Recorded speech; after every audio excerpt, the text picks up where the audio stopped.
Okay, hey everybody. When I was talking about putting the rings on, this here's how I've got them set up. And you see that'd be to the front of the engine. There's the compression ring gap, other compression ring gap, rail gap, other rail, the bottom rail, top rail gap, and that's the expansion ring gap. So that's how you'd want to set it up.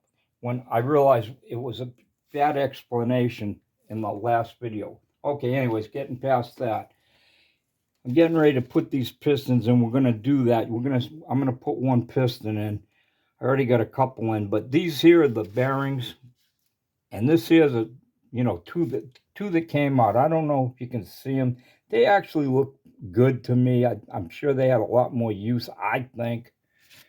I see a little corrosion on this one. I don't know if it's showing up, but it ain't a big deal. It's going to get new ones. All the stuff's been cleaned real well. These are the bearings that I'm using. I got them off eBay. It's new old stock. And what they're saying is this. I've seen different people do different things. The book I got, it said to take this and quite literally, well, didn't want to do that, but it said to take it and just dip it in the oil. Get them rings good and wet. So we're going to drop it in here, take it out. Then it says you want to get in here, nice and oily. So we'll do that. I'll just drip some in with my fingers. I got a little oil can outside. That'd be better to use, but I'm not doing that because it's not here. All right, I'm going to let this dribble up a little bit.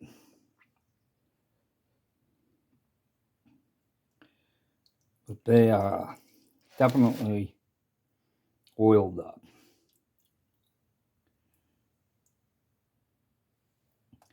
Then I see a lot of people putting these on without, not using a vise. And that's up to them. I prefer putting it in a vise. I think it's a lot easier than trying to hold this thing and put the ring compressor on.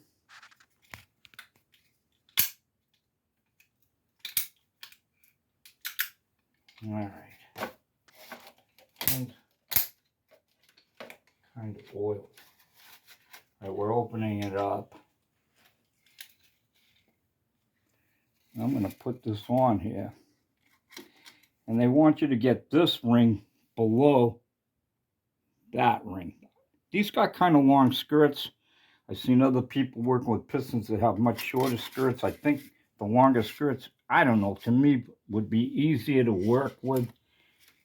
But that's just my opinion.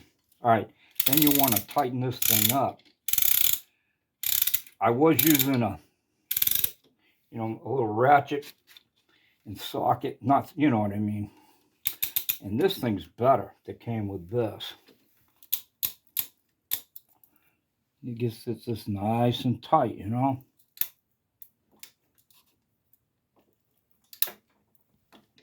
I don't think she's going to get any tighter than that, but you can see that thing still spins, right? It ain't going to get any tighter. Okay.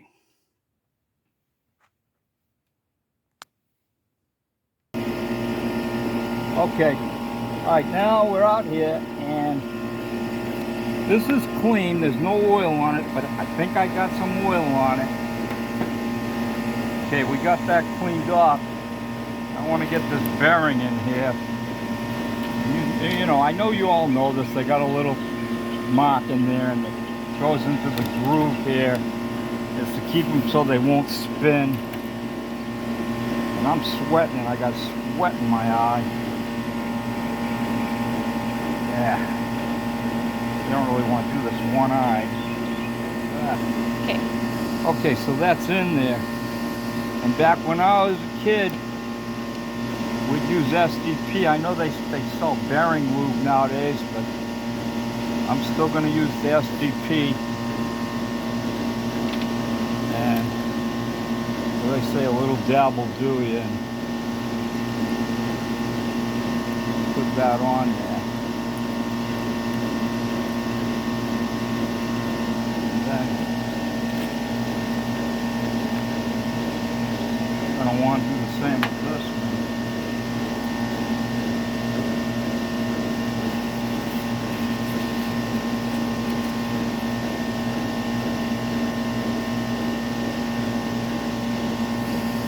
Working outside like this isn't the greatest because you got dust flying around and everything.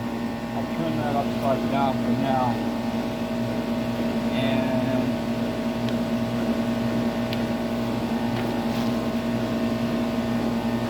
to get this out of, I'm going to call it fuel line, and put these on for a little added protection. Some people I see on YouTube do it and some don't, you know, with these, you know, bolt screws, whatever you want to call them, coming out. So let's turn this around now and drop her in.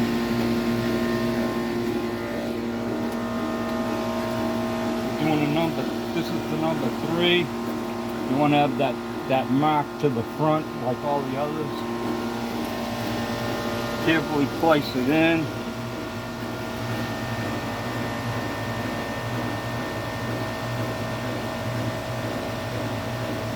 Get the skirts down in there. Line up that mark with the other ones. Looks good.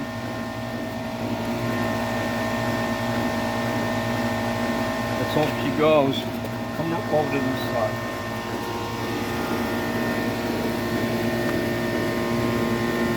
See? So we're going to bring that on down to there.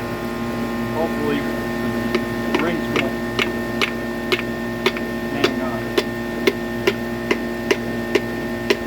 Stop it. Alright, start it up. Okay. I tightened it up some more. It seemed like one of the rings was fine. I'm still doing it.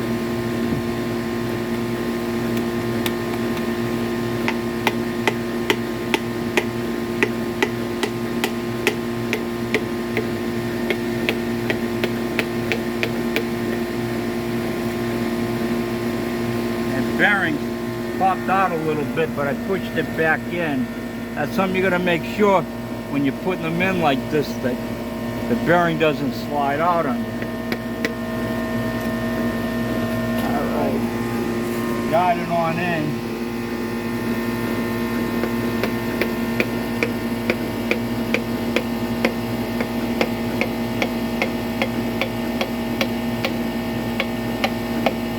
She's on. All right, now turn this thing around. Yep.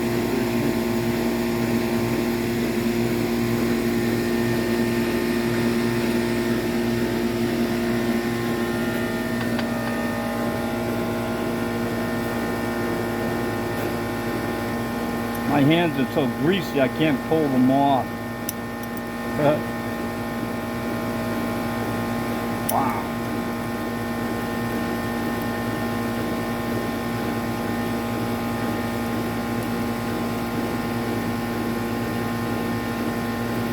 Okay. Now with that, you want to make sure you get this on, and it's, you know, you make sure your numbers are matching. You don't want to put this on the wrong way, and it is correct. Get that on there.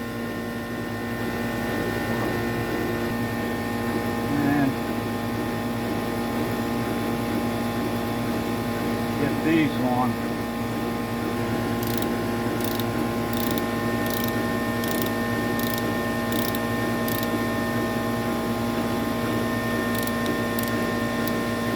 Alright, they're snugged up. Let me just change tools here. Use this old school deal, you know? And I'm going to use this and then go back to the other one, but you'll see. And The needle on this is actually off a little bit. I don't know if you can see it good with zero, the needle pointing to it. All right, here we go.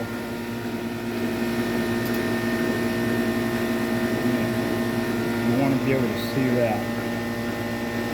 You see how that's at about 25 foot-pounds right now. We'll go over to this one.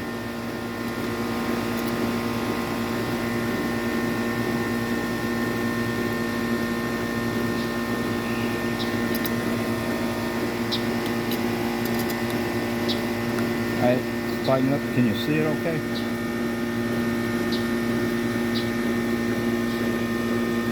Got it to about 30. Do this one.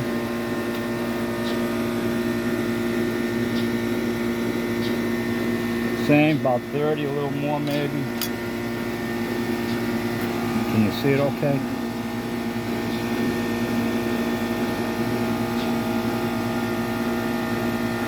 That's a little over 40. We're shooting for 45. Can you see it all right?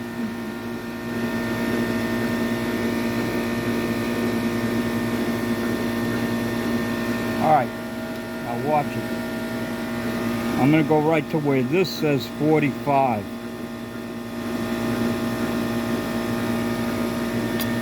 And we'll do the same here. Yeah. Can you see it all right?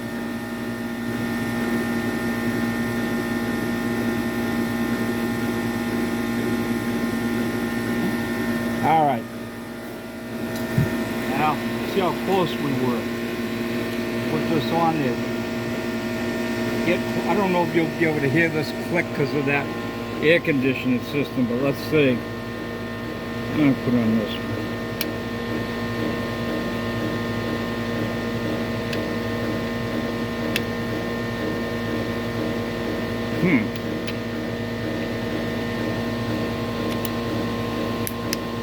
Got a click.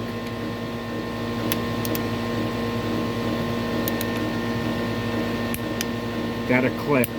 So you see, using the old one, it wasn't quite 45 foot-pounds, but so people use a lot and they get you in the ballpark, and I guess that just proves you can be for years people didn't have these and they used those old-fashioned things.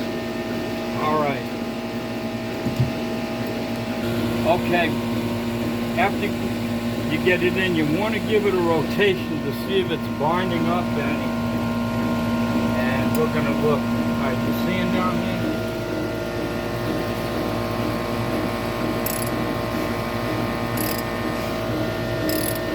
No rotation. I mean, no binding. I don't hear anything odd, although with that damn air conditioner going. And I'm going to bring this around so that I'll have this ready for the next one. You want it at the low point. And I put in so far 1, 3, and 5. I'll put in 7. Then we'll go side by side 2, 4, 6, 8. But I've had it for today. I'll come out here and finish this tomorrow.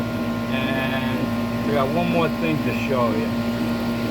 Let's show the book. I don't want me. Okay, we're using for reference here today the William H. Krause Automotive Mechanics 7th edition. This is copyright 1975, and way back in the day there was a guy by the name of Larry Montgomery, and it was his book. I wonder where Larry is. Hey Larry, if you're out there, here's your book. I got it. Bought this on eBay many years ago, and when I got it, it smelled like somebody smoked a pack of cigarettes in front of it every day. Anyways, I bookmarked this. Here was in the book actually, and I don't know if that's coming out. Can you see it? It's something to do with the Mount Lebanon Police Department. And so there you go. Okay, in this book,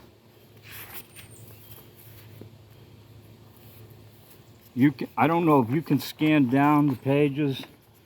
There's where they show that little piece of rubber that they call it a guide, you know, when you're bringing them down. The long guide, short guide. I didn't do the long guide, I just used 2 short ones. But scan here. And then here. You know, this picture's down here. You're getting the whole page, or you're getting both sides. Here's the reference to the rings. They also say that when you're putting these on, you want your compression rings pointing to the front, and these would be pointing to the rear. And we'll flip the page, and there you see that, and go ahead and scan that if you can. And just for your own information, I'm not doing any of this, you know, checking any of this, and I'm not using any plexi gauge. It's in, and we're just praying. Everybody, thanks for watching.